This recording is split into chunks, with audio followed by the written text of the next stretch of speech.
आता पालखी दरवाजातून आपल्याला बाले किल्ल्यात जायचंय, पण पालखी दरवाजाच्या बाजूला जाताना तटबंदीमध्ये छोटासा दरवाजा बघायला मिळेल। तो कशासाठी?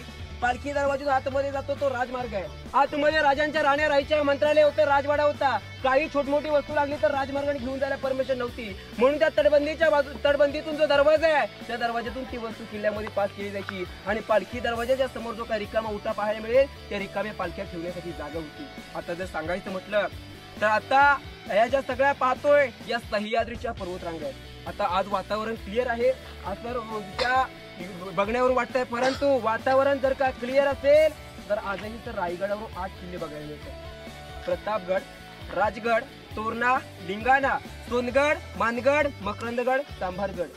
प्रतापगड, महाबळेश्वर, शिवतरगड दक्षिणेकडे, राजगड, तोरणा, लिंगाणा पूर्वेकडे, सोनगड, मानगड, मकरंदगड, चांभारगड हे उत्तरेकडे पाहायला मिळतात।